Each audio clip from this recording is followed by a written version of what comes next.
Alhamdulillah. Wassalatu wassalamu ala sayyidina Rasulillah wa ala alihi wa ashabihi wa man wala. Bapak-bapak, ibu-ibu, saudara-saudara sekalian, Assalamualaikum warahmatullahi wabarakatuh. Pertama-tama, saya ingin menarik perhatian Bapak dan Ibu. Kita tadi baca tahlil.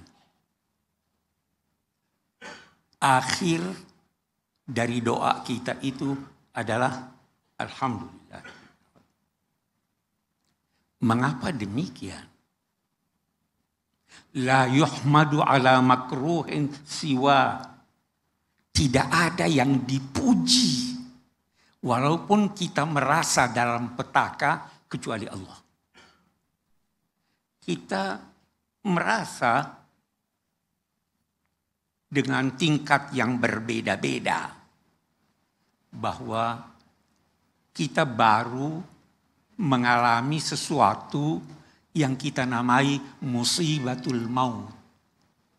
Kendati demikian, doa kita akhiri Alhamdulillah. Kenapa itu? Kenapa kita harus Alhamdulillah mengakhirinya setelah sekian banyak permohonan sebelumnya? Karena di balik setiap musibah ada nikmat. Musibah, kita lihat kenapa kita bersyukur, kenapa kita Alhamdulillah. Bisa terjadi lebih besar dari itu. Wajib bersyukur atau tidak? Alhamdulillah. Setiap musibah yang terjadi bisa terjadi lebih besar dari itu. Itu sebabnya kita di Indonesia seringkali berkata syukur cuma ini. Alhamdulillah. Masih banyak yang lain yang dianugerahkan Allah kepada kita. Setiap musibah, kalau Anda menghadapinya dengan benar, dapat ganjaran. Setiap musibah yang dialami, yang dihadapinya dengan benar, meningkatkan derajat Anda di sisi Allah. Perlu syukur atau tidak? Alhamdulillah. Itu sebabnya tadi berulang-ulang. Itu sebabnya kalau juga kita baca doa, biasa kita akhiri dengan baca Fatihah. Alhamdulillah.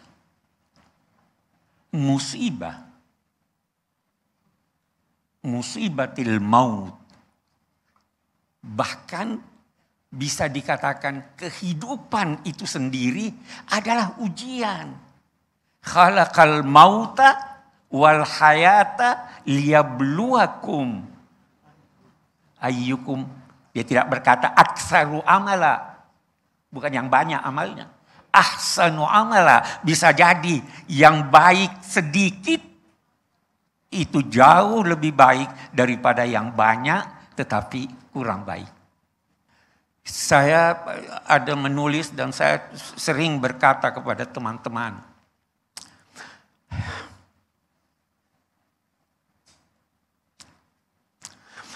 almarhum tidak banyak sholat sunnahnya.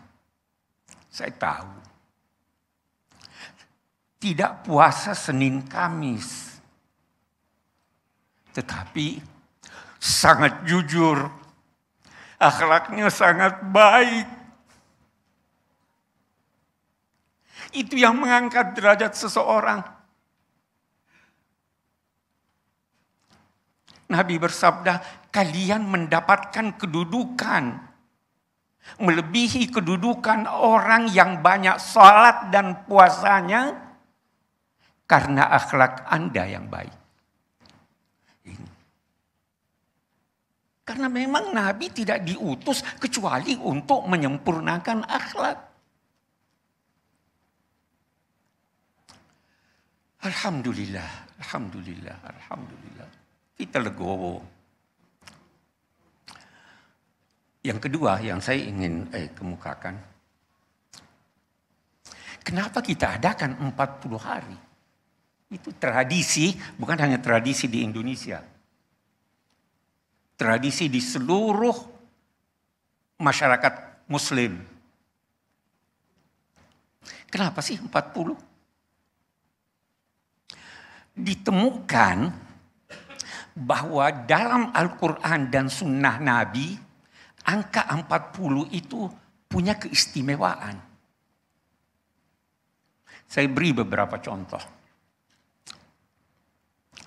Nabi Musa dijanji Tuhan untuk bisa berdialog dengan Allah dalam 30 malam. Kemudian oleh Al-Quran, fa'atmamnaha bi'ashr, sehingga menjadi 40. Fatamma miqatu rabbika 40. Kita temukan ada ulama banyak sekali menulis 40 hadis Nabi. Siapa yang menghafal bukan berarti mengingat saja. Menghafal, memeliharanya dalam kegiatan sehari-hari, makna 40 hadis itu dia akan dibangkitkan oleh Allah dalam kelompok orang-orang yang alim, orang-orang yang berpengetahuan tinggi. 40 hadis.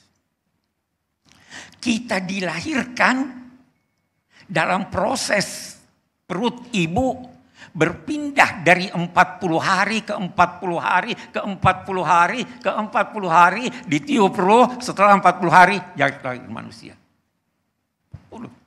Salat Jumat tidak sah kecuali kalau ada 40 orang.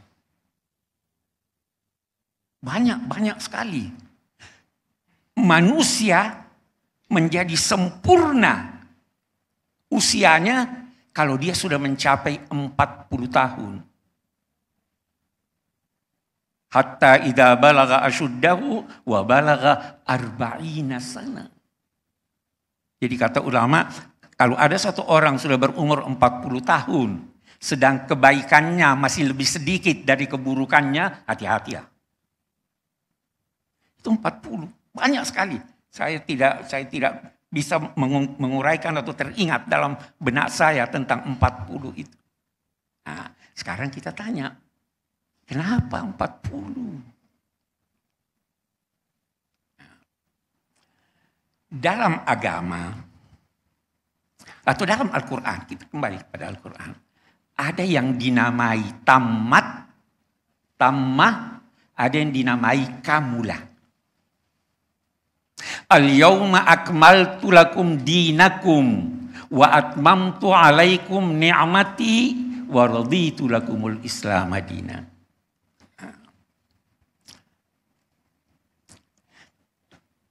40 itu tammah. Tammah itu adalah sesuatu yang sudah cukup. Tetapi masih bisa ditambah. Itu tammah. Kalau kamulah sempurna, tidak bisa ditambah lagi. Nah, kita berdoa sekarang 40 hari. Tammah atau kamulah? Dia tammah, 40 tammah. Itu berarti kita masih bisa berdoa dan berdoa sepanjang masa. Kita hanya jadikan ini sebagai tahap pertama. Tetapi sifat orang beriman itu adalah mendoakan orang-orang yang terdahulu, yang mendahuluinya. Rabbana ighfir lana wa li ikhwanina alladzina sabaquna bil iman. Jadi yang saya ingin katakan, kita boleh jadi tidak kumpul-kumpul lagi. Mungkin nanti setahun lagi barangkali ya. Tapi itu bukan berarti kita putus hubungan dengan almarhum. Saya tidak buka rahasia, tapi untuk bapak-bapak ketahui, saya yakin persis bahwa yang meninggal itu hadir. Kematian itu bukan ketiadaan. Khalaqal mauta, dia menciptakan mati. Kalau dia menciptakan mati, mati itu wujud. Tidak apa-apa saya cerita dalam konteks mensyukuri nikmat. Almarhum itu mendatangi keluarga kami. Setelah 2-3 orang didatangi. Terima kasih. Tahlilnya sampai. Hidup. Dan di sana lebih nyaman daripada di sini. Jadi, itu saya kembali kepada Tamma dan Kamula. Mari kita lihat sekarang. Al-Quran ketika berbicara tentang puasa, ada menggunakan kata tamma, cukup, tapi masih bisa nyambung. Ada juga yang menggunakan kata kamula. Tsumma atimmus siyama ilal lail. Cukupkan puasamu yang sehari-hari itu sampai malam, sampai terbenamnya matahari. Dia katakan atimu. Kenapa? Karena besok masih harus puasa. Tetapi kalau malam lebaran, dia katakan apa? Litukmilul iddata walitukabbirullaha. Supaya kamu sempurnakan bilangan itu. Jangan lebih dari 1 bulan. Kalau berlebih, haram. Boleh enggak orang puasa di hari raya? Karena ini sudah sempurna. Kesempurnaan itu kita peroleh di akhirat nanti dalam konteks ganjaran ilahi. Kalau di sini belum. Kita baca. Al-yawma akmaltu lakum dinakum wa atmamtu alaikum ni'mati. Kucukupkan nikmatku untukmu. Masih bisa tambah atau tidak? Masih bisa tambah. Akmaltu lakum dinakum. Kusempurnakan agamamu. Agama bisa nambah atau tidak? Saya terangkan lagi ini. Ada 3 hal yang sering orang lupakan. Ada yang dinamai agama. Ada yang dinamai ilmu agama. Ada yang dinamai keberagamaan. Agama itu Al-Quran dan sunnah Nabi. Bisa ditambah enggak Quran? Tidak bisa. Sunnah Nabi udah wafat. Tidak bertambah lagi. Akmaltu lakum dinakum. Itu agama. Ilmu agama. Pemahaman ulama terhadap agama. Imam Syafi'i berkata begini, pemahamannya berdasar ayat ini. Imam Malik berkata begini, pemahamannya bersama ini. Orang itu berkata begini, pemahaman agama. Yang ketiga, keberagamaan. Pengamalan Anda terhadap agama dan ilmu agama. Bisa jadi ada orang dalam ilmu agamanya, tetapi keberagamaannya 0. Bisa enggak? Bisa jadi juga keberagamaannya bagus, tapi ilmu agamanya terbatas. Jadi ada 3. Kita harus bedakan. Nah, yang saya ingin garis bawahi, bahwa nikmat Allah itu tidak terbatas. Tidak ada batas. Ada hadis qudsi, walaupun diperselisihkan. Ingat saya kalau waktunya habis. Ada hadis qudsi. Walaupun diperselisihkan nilainya, tapi maknanya bagus. Allah berfirman begini. Hamba-hambaku, jangan takut pada tirani. Orang berkuasa, jangan takut. Karena kekuasaanku tidak ada batasnya. Hamba-hambaku, jangan khawatir kekurangan rezeki. Karena gudang-gudang rezekiku melimpah. Terus, ketahuilah. Aku tidak menciptakan kamu kecuali untuk beribadah. Karena itu jangan bermain. Jangan menuntut rezeki besok untuk saya hadirkan hari ini. Ada rezekinya besok. Sebagaimana aku tidak menuntut kamu melaksanakan kewajiban besok hari ini. Baru panjang, akhirnya hamba-hambaku, aku mencintaimu. Demi cintaku kepadamu, cintailah aku. Allah ini maha baik. Konon Rasul waktu mau meninggal, malaikat Israel datang. Nabi berkata, "Ji'ta zairan, apa kamu datang untuk berziarah atau kamu datang untuk tugas?" Jawab malaikat itu, "Saya ditugaskan menyampaikan kepadamu agar engkau pilih. Kalau kamu masih mau hidup, saya datang ziarah. Kalau kamu rela untuk kembali, saya jalankan tugas." Sayyidah Aisyah mendengar Nabi ketika itu berucap, "Ilar rafiqil a'la." Kepada teman yang maha agung. Dicabutlah rohnya Rasulullah. Jadi ada kerinduan. Karena melihat ini sangat baik. Karena itu ada seorang penduduk gunung. Ditanya, "Kamu takut mati?" Dia bertanya, "Kalau saya mati, saya kemana?"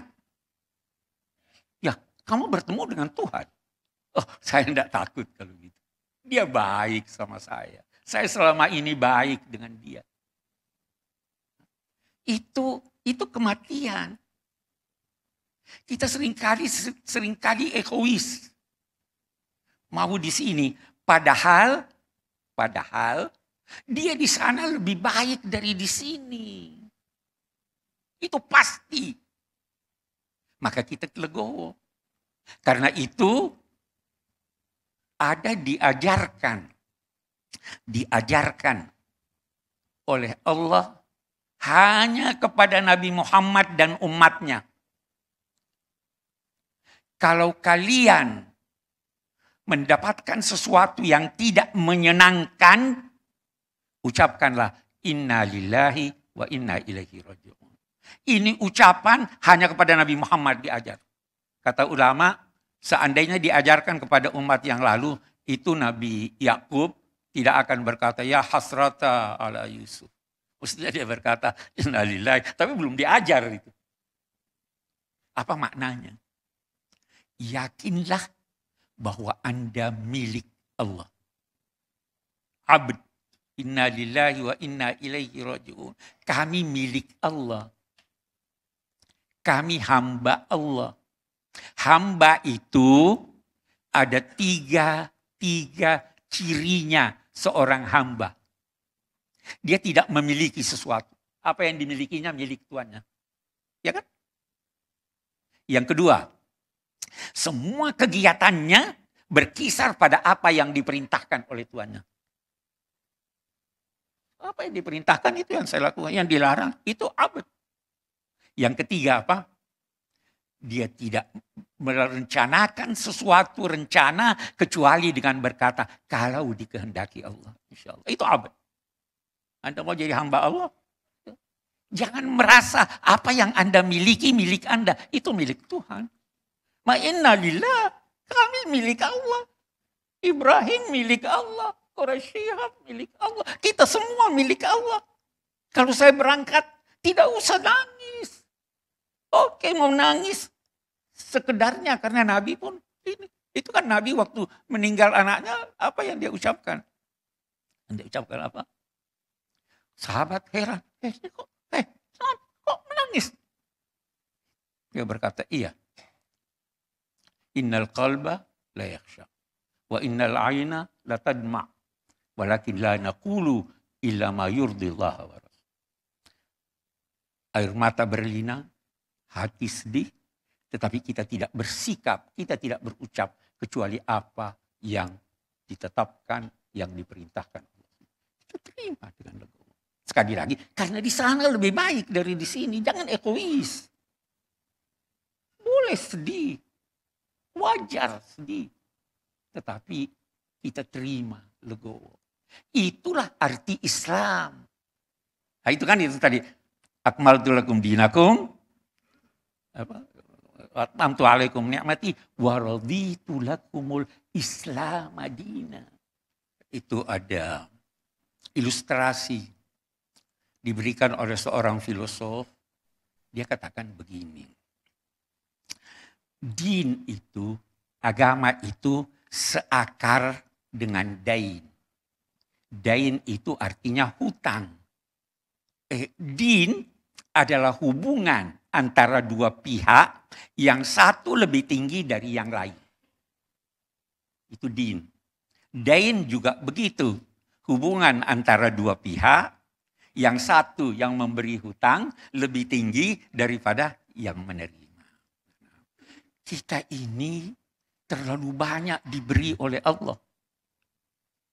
Mestinya sebanyak yang Anda terima, sebanyak itu pula yang Anda beri. Take and give kan begitu. Tetapi dinul Islam tidak begitu. Dia tidak menuntut Anda harus bayar Tuhan. Harus lebih dari itu.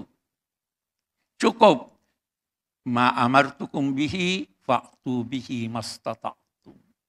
Apa yang kuperintahkan, kata Nabi, lakukan sesuai kemampuan kamu. Orang-orang yang sadar lantas berkata begini, ini kata filosof yang di ini. Jadi orang ini beragama, ya Allah, saya tidak mampu ya Allah membayar semua kebaikanmu. Tapi ini saya datang kepadamu menyerahkan diri. Islam. Al-Islam penyerahan diri. Ini saya datang kepadamu menyerahkan diri saya. Apapun yang kamu mau lakukan terhadap saya terima ya Allah. Terus Allah menjawab bagaimana? Raditu lakumul Islam adina. Cukup kamu mau menyerahkan diri kepada aku, itu sudah cukup, kamu saya beri sorga. Jadi tidak jangan merasa berat. Bahkan saya kemarin dulu baca Quran terus terbetik dalam pikiran saya ukur diri saya. Saya baca itu surat An-Nisa ayat 31. Di situ Allah menyatakan, siapa yang menghindari dosa-dosa besar,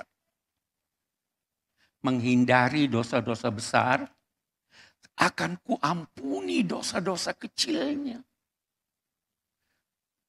Wa nudkhiluhu mudkhalan karima. Kami akan masukkan dia di tempat yang sangat terhormat. Karim itu artinya luar biasa, yang terindah dalam sesuatu. Saya katakan terbetik di hati saya berdoa, ya Allah, mudah-mudahan saya tidak melakukan dosa besar. Saya tidak mempersekutukan kamu ya Allah. Saya tidak berzina ya Allah. Saya tidak bunuh orang ya Allah. Saya tidak korupsi ya Allah. Tapi saya punya dosa-dosa. Namun demi keadaan saya yang percaya apa yang terpenting dalam agamamu, yaitu mengesahkanmu, dan mengingkari apa yang paling buruk dalam ajaranmu, yaitu mempersekutukan Allah, maka jadikanlah semua kegiatanku engkau terima dengan baik. Beragama mudah. Cuma itu. Cari aja itu. Mungkin 10 yang ulama sebut sebagai dosa besar. Dosa-dosa kecil, kalau Anda lakukan cukup taubat. Innallah, kata Ibnu Abbas, ayat yang paling memberikan kita harapan itu adalah firman Allah. Apa itu? Qul ya ibadiyalladzina asrafu ala anfusihim la taqnatu mir rahmatillah innallaha yaghfirudz dzunuba jami'a. Wahai hamba-hambaku yang bergelimang dalam dosa, Tuhan mengampuni semua dosa. Itu. Jadi saya kembali, kita ketika melaksanakan ini, kita berdoa kepada Allah. Dan saya ada katakan, kalau ada 40 orang berkumpul yang tulus berdoa, Allah akan terima doanya. kita berkumpul lebih dari 40 orang. Tidak mungkin, atau kita harapkan tidak mungkin tidak ada seorang di antara yang 40 itu, apalagi sekian banyaknya, yang tidak diterima Allah doa. Yang kita doakan adalah yang terbaik untuk almarhum dan yang terbaik buat kita yang ditinggal. Itu yang kita doakan, itu yang kita harapkan, dan kita tidak akan putus-putusnya untuk berdoa. Kita tidak akan putus-putusnya untuk mengharap kepada Allah, dan kita yakin bahwa Allah pasti akan memenuhi janjinya. Salah satu janjinya adalah memberi imbalan yang terbaik buat almarhum dan buat kita yang ditinggal. Itu harapan kita. Wa ala hadhihi niyah wa kulli niyatin salihah. Al-Fatihah.